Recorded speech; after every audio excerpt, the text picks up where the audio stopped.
Hata wao wanajua performance haijawa nzuri sana, ila walihitaji kufuzu kwanza. Kwanza hongereni wananchi kwa kutinga hatua ya makundi kwenye michuano ya klabu bingwa barani Afrika. Mchezo ulikuwa mgumu, lakini bado Yanga wamefanikiwa kupata ushindi wakiwa nyumbani. Ukiangalia kikosi kilichoanza leo kilikuwa na mabadiliko machache sana, ambapo Shabalala alichukua Yaboka na Duke alichukua nafasi ya Azizi na Dube alichukua nafasi ya Boeli ambaye alianza pia mchezo uliopita.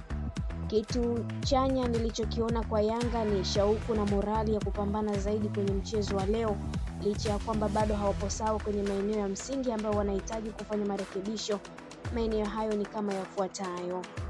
Yanga bado nishati, kasi na nguvu yao kiushindani ni ya wastani. Kuna muda walikuwa wanacheza mechi kwenye tempo ya chini. Bado wanashindwa kutawala mechi kwenye fesi zote nne wanapokuwa na mpira, hasa kwenye kutumia nafasi.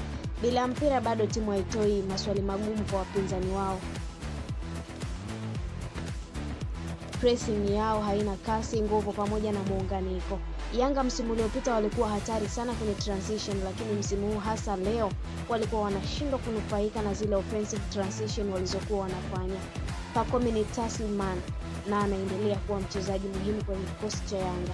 Jamaa anakupa kila kitu ndani ya uwanja, mara zote amekuwa akiibuka kwenye wakati muhimu zaidi kwenye michezo ya Yanga. Duke ni mchezaji mzuri sana, lakini binafsi sioni kama ni sahihi kumchezesha kwenye eneo la kiungo na Mudathir, kwa sababu ni viungo ambao wanapenda kufanya safari na muda mwingi huwa anaacha nafasi kubwa katikati ya kiwanja. Hii huweza kuleta hatari endapo wakikutana na timu nzuri ambayo ina viungo ambao wanaweza kushambulia hizo nafasi. Yanga wanahitaji namba 6 ambaye atakuwa na mchanganyiko wa Azizi pamoja na Duke. All the best mabingwa watetezi wa ligi kuu Tanzania bara. Pacome Zouzoua, Poor Class Football. Ukitaja nembo ya mpira wa Tanzania, jina la kwanza linatakiwa kusoma Pacome Zouzoua. Huyu jamaa ni zawadi kutoka mawinguni. Jamaa alizaliwa kucheza mpira. Kwa upande wa Dube, Yanga watapiga goti na kumshukuru Mungu kwa kuwapelekea hatua ya makundi, ila watatakiwa kuomba zaidi mzizi apone haraka sana. Kuna muda Pacome anajiuliza hawa washambuliaji ni wape nini ili wanipe assist. Naanza kuhisi Dube ni mshambuliaji wa kawaida sana ambaye hana maamuzi sahihi. Chance after chance, ila Dube kaweka mpira kambani ni changamoto. Kwenye mechi kama hizo unatakiwa kuonyesha thamani yako, ila Dube amegoma. Mtazamaji wetu wa Nel TV, asante kwa kuendelea kutufuatilia. Pia usisahau kulike, kushare, kucomment pamoja na kusubscribe channel yetu ili uendelee kufurahia taarifa zetu mbalimbali za kimichezo kutoka ndani na nje ya mipaka ya Tanzania.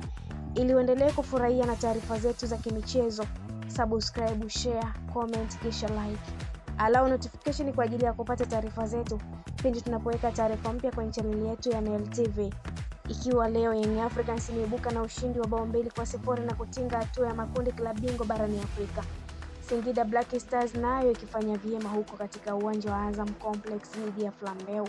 Huko Simba Sport ikifunga kazi hapo kesho tarehe 26 Oktoba mwaka 2025, ambapo yeye tayari ana mtaji wa bao 3-0 dhidi ya Nsingizini Hotspurs. Tayari amekwisha kutanguliza mguu mmoja katika hatua ya makundi klabu bingwa barani Afrika. Pasina shaka Simba itatinga hatua ya makundi klabu bingwa barani Afrika.